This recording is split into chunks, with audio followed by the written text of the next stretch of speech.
Passion is the genesis of genius. All truths are easy to understand once they are discovered. The point is to discover them. Knowing thyself, that is the greatest wisdom. Measure what can be measured, and make measurable what cannot be measured. You cannot teach a person anything, you can only help him find it within himself. Nothing occurs contrary to nature except the impossible, and that never occurs. The greatest wisdom is to get to know oneself. Two truths cannot contradict one another. There are those who reason well, but they are greatly outnumbered by those who reason badly. Nature does not act by means of many things when it can do so by means of a few. Where the senses fail us, a reason must step in.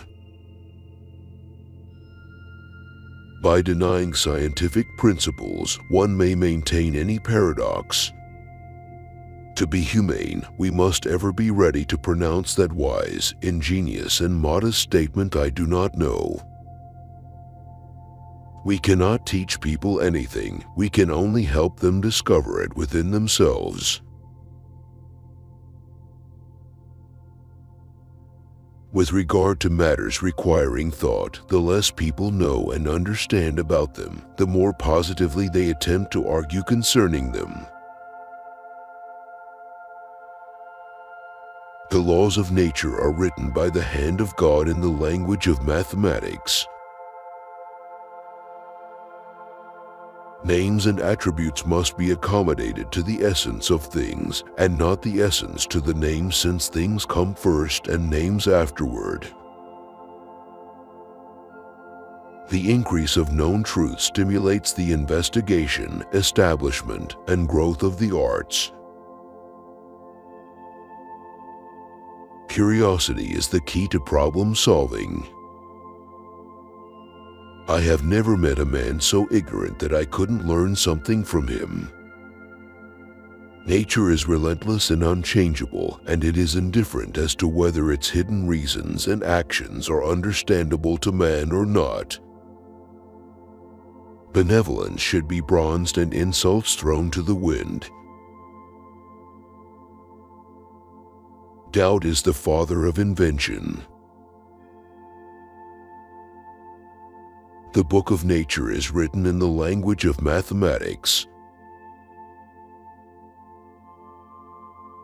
In questions of science, the authority of 1,000 is not worth the humble reasoning of a single individual. He who does not know the truth is only a fool, but he who knows it and calls it a lie is a criminal. It is a beautiful and delightful sight to behold the body of the moon. Nonetheless, it moves. Mathematics is the language in which God has written the universe. Aperçu-moi. If I were again beginning my studies, I would follow the advice of Plato and start with mathematics. You may force me to say what you wish, you may revile me for saying what I do, but it moves. Who would dare assert that we know all there is to be known? Mathematics is the key and door to the sciences. Man kann einen Menschen nicht lehren, man kann ihm nur helfen, ihn sich selbst zu finden. Science proceeds more by what it has learned to ignore than what it takes into account. Nothing can be taught to a man, only it's possibly to help him to discover it inside. To command their professors of astronomy to refute their own observations is to command them not to see what they do see, and not to understand what they do understand. In the sciences, the authority of thousands of opinions is not worth as much as one tiny spark of reason in an individual man. In the future, there will be opened a gateway and a road to a large and excellent science into which minds more piercing than mine shall penetrate to recesses still deeper. Who would set a limit to the mind? Who would dare assert that we know all there is to be known?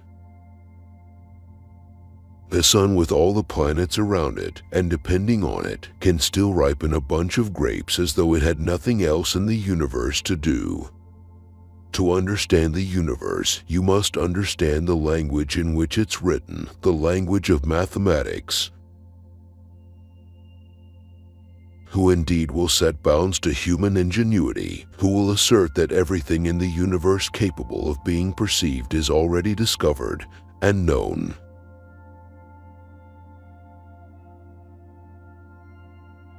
See now the power of truth. The same experiment which at first glance seemed to show one thing, when more carefully examined, assures us of the contrary.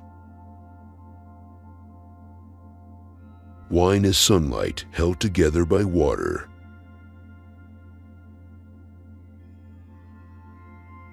Scripture is a book about going to heaven. It's not a book about how the heavens go.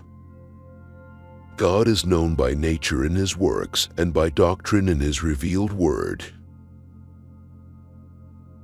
Holy Scripture could never lie, or its decrees are of absolute and inviolable truth. I do not feel obliged to believe that the same God who has endowed us with sense, reason, and intellect has intended us to forego their use. To me, a great ineptitude exists on the part of those who would have it that God made the universe more in proportion to the small capacity of their reason than to His immense, His infinite power. The greatness and the glory of God shine forth marvelously in all His works, and is to be read above all in the open book of the heavens. The Bible shows the way to go to heaven, not the way the heavens go.